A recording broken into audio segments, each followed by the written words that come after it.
Hi, everyone. This is Victoria English, top coach with Project 90. Thanks for joining me today. I have a special guest. Clark Webb is with us today. I know you're going to love his story and his message.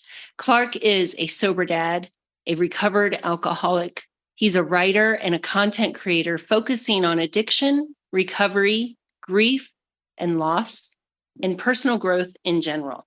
I found Clark when I was reading through my daily Medium articles. If you don't subscribe to Medium, it's a great resource for all different sorts of interests. And of course, I follow sober writers. I came across his article, which is titled, Why You Don't Need Alcohol, 3 Reasons to Get and Stay Sober. So today we're going to talk about those 3 reasons, which Clark listed as you are stronger than you think, you have a chance to change history, and your life depends on it. I needed this article back when I was drinking. And if you are still drinking, take a listen because Clark has a lot of wisdom to share from his journey. Hi, Clark. Welcome. Hi. Thank you for that. I'm honored to be here. Thank you. Thank you for being here. There was a message there's so many great lines in this article, but one that really grabbed me says, there is an inner sober strength waiting for you on the other side of alcohol, and you deserve to embrace it. So for our listeners, I encourage you to just sit with that for just a moment. When we are drinking, we forget about our inner strength, but it is within all of us. Clark has it, I have it, and you have it. So let's talk about that inner strength, Clark. You are stronger than you think. How did that show up for you in your journey from active drinking to recovery? Well, for me, I just had to come to accept that it was okay to be weak and feel weak in the face of alcohol. For me, my big indicator that that I had a problem, I guess, was that I just couldn't stop once I started. And once I heard that story a lot, regardless of where I heard it, whether it was through other podcasts or meetings or support groups, that recurring theme with everyone kind of made me finally be able to kind of get away from the guilt and shame associated with that kind of closeted drinker or, whatever it may be, where you can't stop and you don't think anyone's going to ever relate or understand. And so it kind of feeds the cycle. So, that was like that kind of recovery step 1 for me. And after that, it was just showing up every single day and surviving things that would have broken me in the past, even as I got sober, going through some really, really hard things in my first year of sobriety that I still stayed sober. Whereas like a bad day at work would have sent me to a bottle like years ago, Yes. So first is just knowing that, you're not weak, even if you tell yourself you are, or you hear it from others because they think for whatever reason, telling you that's going to help, motivate you to do something to change. Yeah. God knows they're trying to come from a good place. Like we are not weak because we can't stop, and it's so multi-layered because it leads into that second one about changing history and overcoming family trauma and genetics and stuff like that. But yeah, for me, it was just ultimately, my son came into my life when my mom passed away. And a few years after he was born, I finally got sober and I realized I needed to be more for him. And the first step was just realizing that if I can survive what I do to myself on a daily basis with alcohol to survive, I can only imagine and get excited about who I can become after it, which is, I guess, maybe what kind of spurned that. Absolutely. That statement in the writing. So, yeah. Thank you for that. Clark and I had a nice chat the other day and discovered that our drinking the origin of our problem drinking were similar in that we were coping with a loss, grief.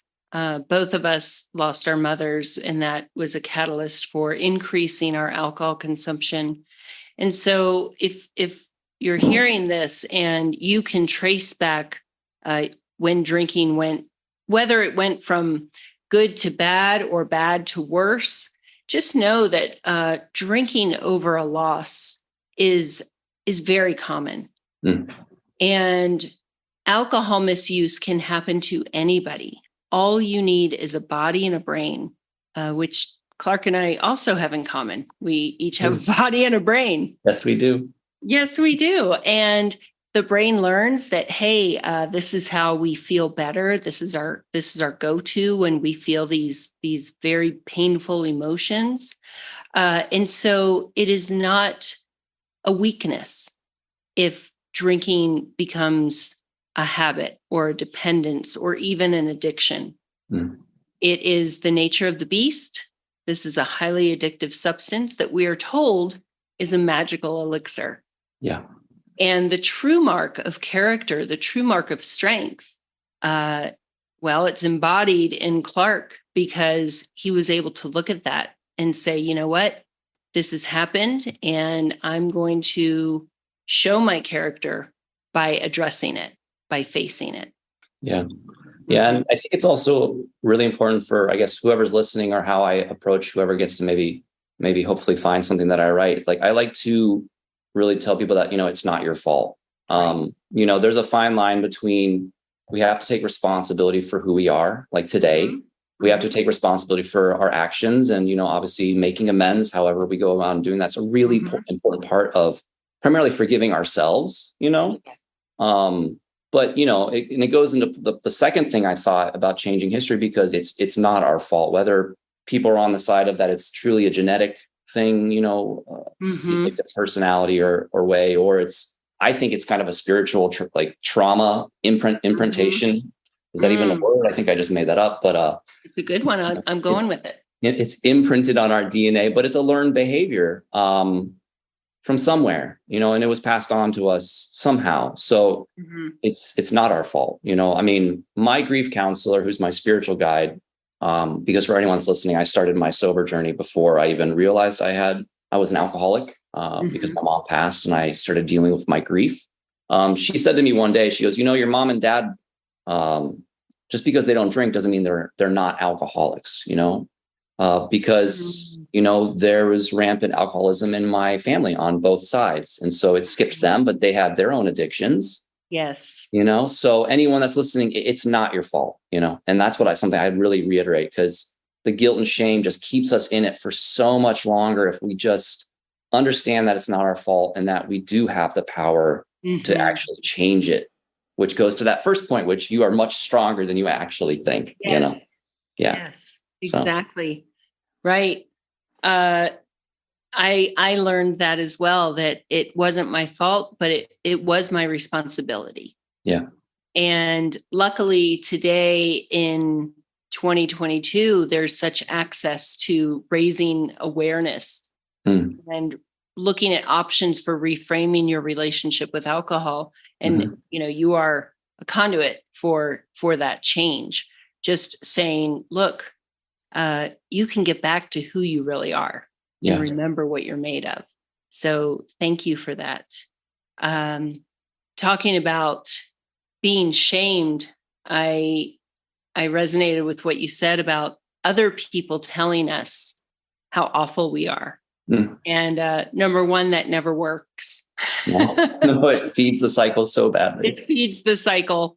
But number two, the voice that is the most damning is our own. And so how did we'll move on to the point number two in a moment, but how did you harness a little bit of self-compassion and self-love to aid you along your journey of becoming alcohol-free? Oh gosh. That's because it's hard when we're in the bottom of that bottle. That's going to go into point two in essence. So, I grew up in a very religious home. So I'm from Indiana originally. Nothing against Indiana in any way. It's right. Part of my story and I love it. But I grew up in a very religious home. So, guilt and shame are kind of part of my life from a very, very young age. Our parents, as a parent now, I finally can see that my parents were just doing the best that they could, based on their stories. Yes. And I think a big part of me having forgiveness and compassion for myself, because I went through my recovery pretty much alone. My mom was already gone. My sister and my father were very understanding and supportive and loving, but they're far away. But a big part of it was posthumously for my mom, understanding who she was, and understanding why she was who she was, and understanding maybe what her addictions were. And then also understanding my father's story, and finally understanding why they were who they were, even without alcohol, because my mom hated alcohol. But I think by getting to know them, I got to know myself, and I got to forgive and have compassion for my little Clark, so yes. An exercise that I did, I don't know if I wrote about it. I think I wrote about it, but I never actually released it or anything. I wrote something about meeting my mom and my dad as children, because they're both scared little kids, and it's a common theme you hear in recovery, is that deep down, I'm just a scared little kid. And as a father to a 7-year-old who was a 4-year-old when I started the process, like, that resonates with me, because I would never treat my son the way that I treated myself in the past. Yes. And so I had this idea of meeting my mom and dad as little kids and just hugging them. And I think that kind of process, I forgave them, and I moved on from my resentments around what they did or did not do, and realized it was, again, my responsibility to take some control of where I was at, regardless of how I got there. So, yeah. And that step one is that self-love, that self-compassion, that forgiveness. So part of it. Right. One thing we talk about on our coaching calls is when we talk about that inner critic, the inner voice. And I ask members, would you say what you say to yourself to anyone else in this group? And of course they say, well, no, that's horrible. And yet we so easily heap it on ourselves. Yeah. And just even if you can just drum up one tiny little seed of self-compassion. And I like what you said about kind of looking at yourself as a child and saying, look, I had unmet needs, but so did my parents. And so did their parents. And how lucky we are to live in this era of where self-discovery is encouraged. Yeah. And compassion for ourselves and for others. And I agree that when we stop drinking, in my opinion, it is one of the greatest chances to change history and impact the future, especially as parents. Absolutely. And this goes out to those listeners who perhaps have older children. It is never too late. While there is breath, there is hope. And often parents will say, oh, I've made so many mistakes, and I've done this and I haven't done that. And I'll say, until now you get to, and, the universe willing, you have many, many years to not just change the trajectory of your life and your children's, but also model resilience to your children, no matter their age. Yeah. How do you look at your sobriety as changing your family's legacy, starting with you carrying over to your son? Yeah. Like for me, I think it's kind of like what point 3 became about is that kind of like that life that could be lost, literally, of course, like, God forbid we lose our life, and so many have, and it's just so sad, but for me, I started realizing that I was never going to become the person that I believe I was meant to be, or maybe the person my mom believed I was meant to be.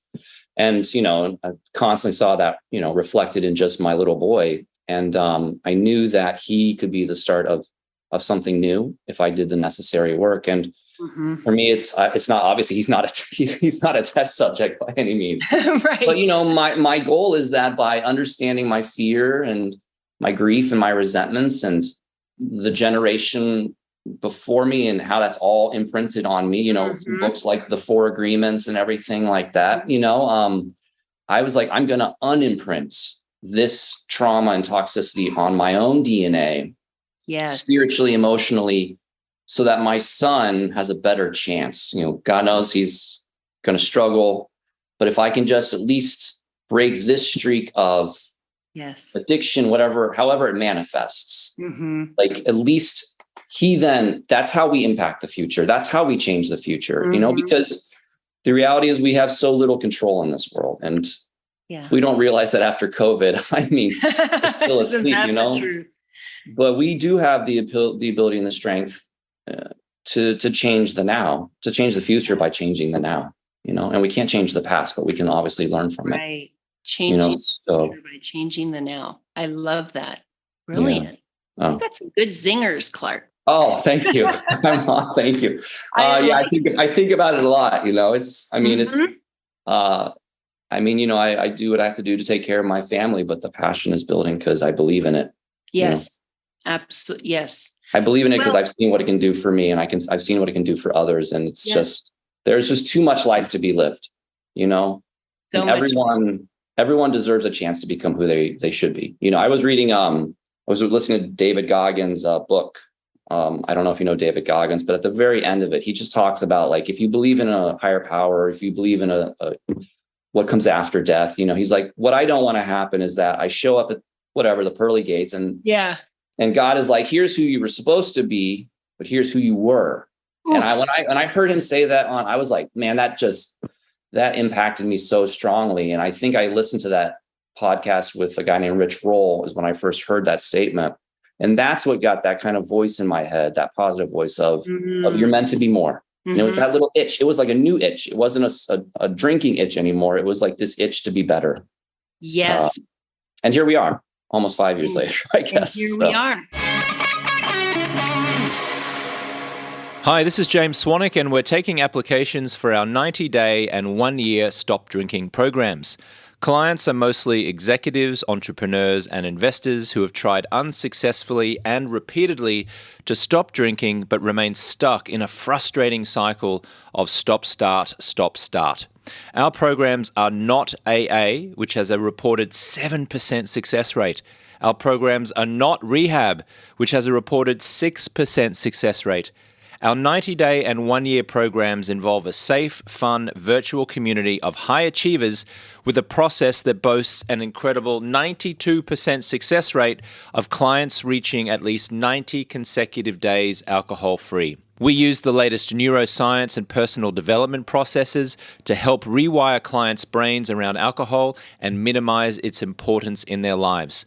We will show you how to powerfully socialize with friends, family, and colleagues, what to say and how to say it so people don't mistakenly think that you're an alcoholic or have a problem, and how to eliminate the temptation of returning to constant drinking so you can finally break the stop-start cycle.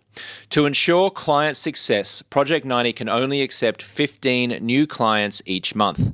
Some of those happy clients include John Keltner from California, who said, "I've lost 10 pounds."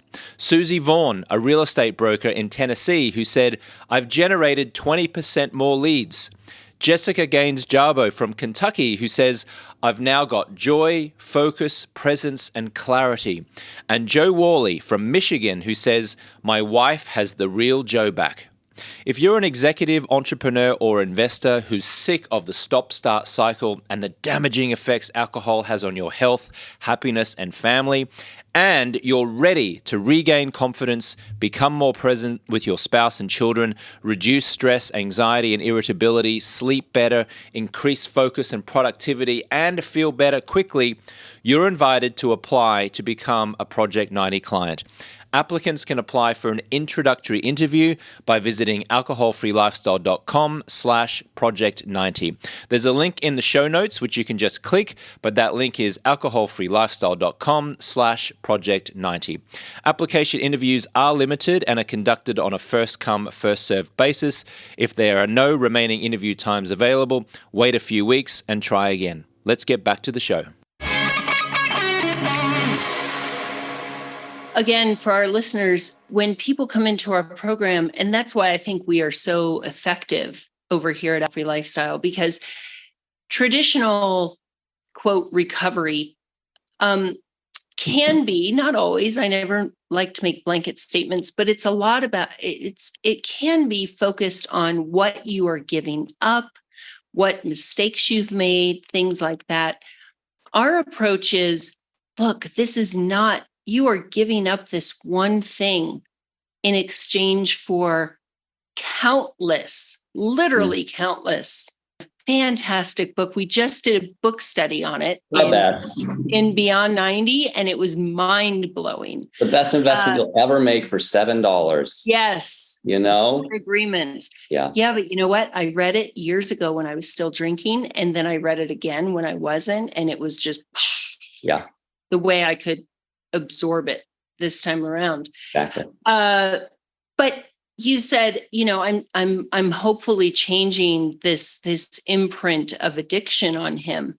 And it is certain that you are having an impact on that because he now has a role model of a sober father. Mm-hmm. But equally important is that you're modeling a growth mindset. Mm. Being curious about life, being curious about what else is out there. And when you put down that drink, look, there's a void because we all use alcohol for lots of different purposes. Yeah. It's about getting curious about what else is out there. And the world is so damn interesting. It is. Yeah. For in good me, ways and bad ways, and you become aware of all of it. Yeah, you do. You do. But we get to put our intentions into the good things. Exactly. Alcohol steals so much of our curiosity about what else is out there because we're stuck in our head. We're stuck in our hangover. We're stuck in our self-absorbed way of being. Mm-hmm. That it really does open up so many different avenues of life. And in that there's countless opportunities to change history and impact the future. Yeah. And just live more authentically and fully in the moment because there's always bad moments in life. We don't get out of here without those. It's not going to stop.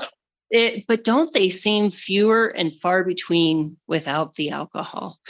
Yeah, they absolutely do.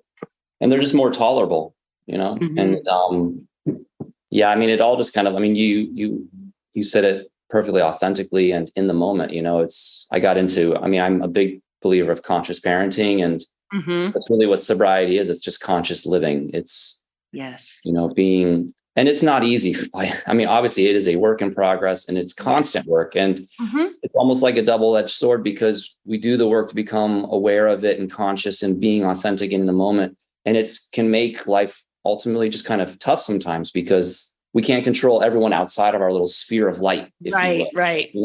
And sometimes that's a hard thing because it's like, the answer and you just can't help other people see it, but you also have to protect yourself at the same time. So, but I would take this work and that energy kind of input output any day over like just surviving through a hangover another day, Exactly.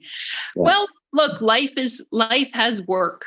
Yeah. Life has work. And so I would rather work at, improving my outlook, practicing boundaries, understanding my place in the world. I'd rather do that sort of work than work at managing my hangover. Hiding the alcohol, figuring out how much and when and who knows, and how can I make up for what I said or did yesterday.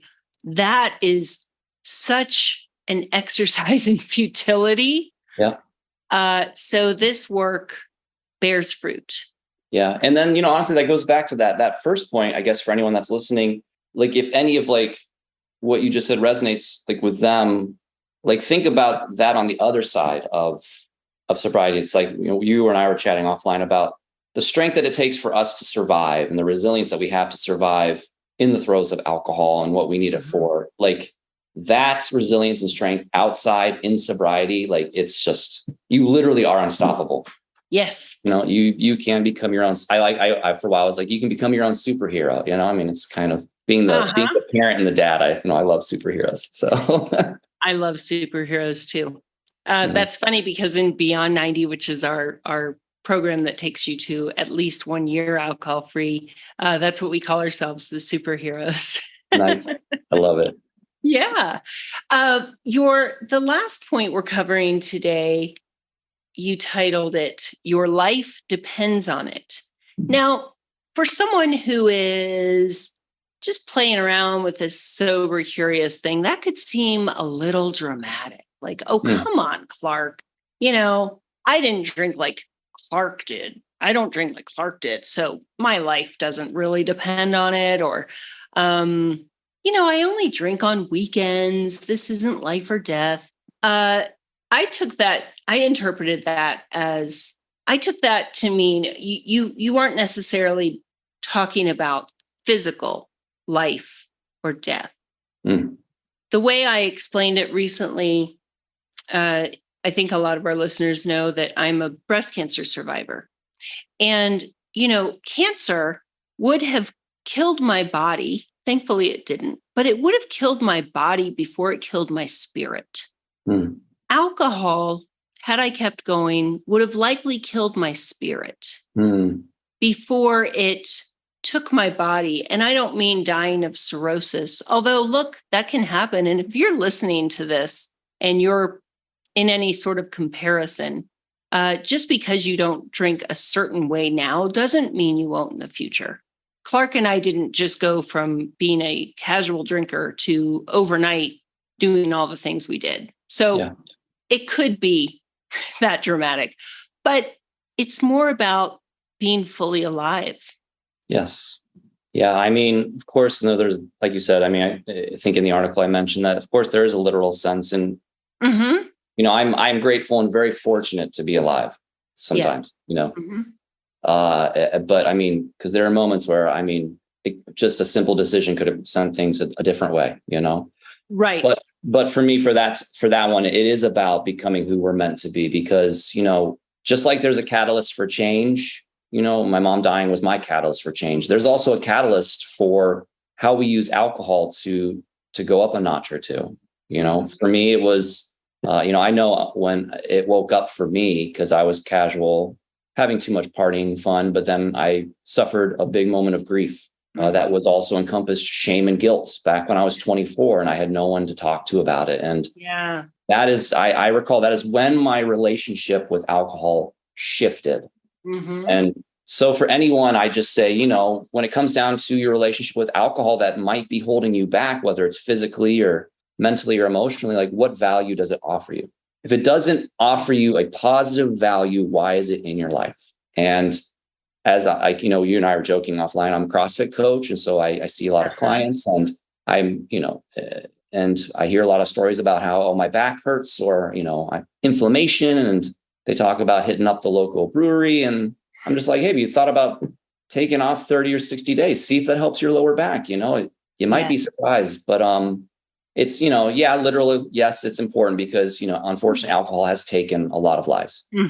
But it's more about what makes me sad is, for me, I called it ghosting. I was a ghost of who I was supposed to be when I was drinking. Yes. And I didn't want to be a ghost anymore, and I wanted to step fully into myself. And I would rather I knew it would be worse than dying is to live my entire life 50% of who I was meant to be. And maybe 100% is not quite achievable, but if I can get to like 85% or 90% by whenever the time comes, that's what it means to fully own your life and to live.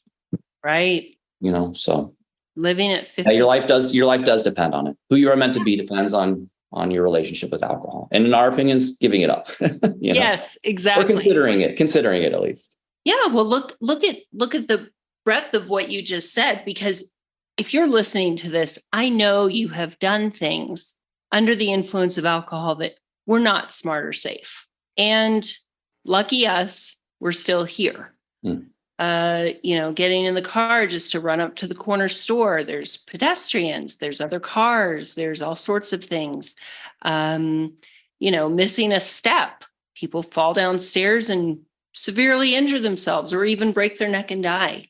So yes, there's that end of it. And then of course, yes, the health complications. It has a direct link to several cancers, cirrhosis. You'd be surprised. It doesn't take that much to harm your liver.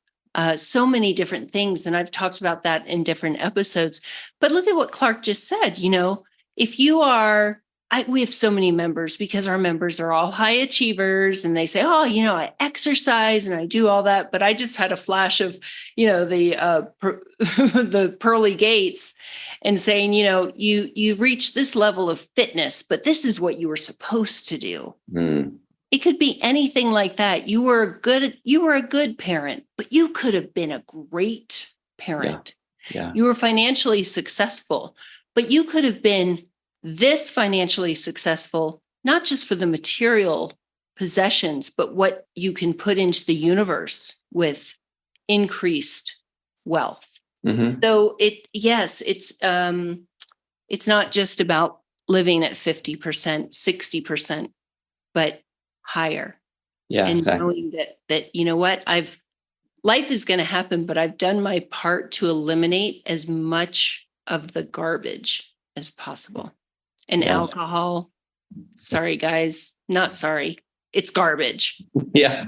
It's We're not going to beat around the bush right now. We're not beating around the bush. We're not sweet talking about this. It's a huge cause of inflammation and just dis-ease.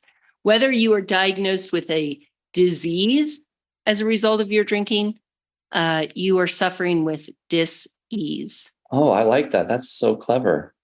Thanks. So I'll take it. And I like that. I was like, did she just do a play on disease? I go, oh, that's amazing. I did. You can nice. Use it in an article. So Clark's got, 12 zingers in this episode. Vic has one. Awesome. I'll take it. It's a collective. It's lots of zingers between both of us. We are collaborators. Yeah. That's another thing, by the way, before we end, I just want to say that when you are alcohol free, whether you go public with your story or not everyone has to do this, but the people that you attract, there's such a sense of collaboration. And we face so much opposition and contradiction with others and things like that. And I just find that when you move into an alcohol-free lifestyle, you can call it sobriety, you can just call it wellness, whatever you want. Yeah. But don't you find, Clark, and this us chatting right now is a perfect example of just the collaborative nature that the universe tends to bring into your world. Good old law of attraction. Yep. I think I told you when you and I connected the other day, just to kind of get a feel for what we're going to chat about today. I was telling you that I was meeting with my grief counselor, my spiritual guide. And the one line she said like a month ago was like, let's get back to your passion and your purpose. And she's like, so let's make art is what the phrase we came up with. And so I was like, all right, I'm going to get back to my writing. And well, you happened upon my article and you reached out to me and here we are. And there you go. This is honestly, I wish every single day was this. And I look forward to every single day being this, because this is what it's about, and I'm truly honored and grateful when the world brings into my life someone as powerful as yourself, simply by putting out there who we're meant to be or what we believe in. Yes. Speaking our truths. I'm just a firm advocate that, putting labels aside, no one has to put their story out there, but there's so much good that can happen and so much strength and power in just owning our truths and being willing to share our truths. You never know when someone's going to need just a little sliver of something that you can offer. And to whoever's listening, you never know how you can change someone's life through one kind gesture or comment, or the fact that they know they're just not alone, That is so true. So many members come in and they're so nervous about going into social situations when they show up alcohol free and everyone else is drinking. Dollars to donuts. You show up in that situation. By ordering a club soda, you will give someone else the courage to order a club soda. Yeah. That's just a tiny example, but we all have the power to, like you said, change our life. And then in the smallest ways, the ripple effect happens. And it really does just make life more beautiful. Life is more beautiful without a hangover, for sure. Absolutely. But it really does level up every area of how we walk through the world and the way that we interact and what we have to offer to those around us. Yeah. So thank you, Clark. Thanks for being here. Where can our listeners find you and connect with you? I guess the best thing to do is my website is theclarkwebb.com.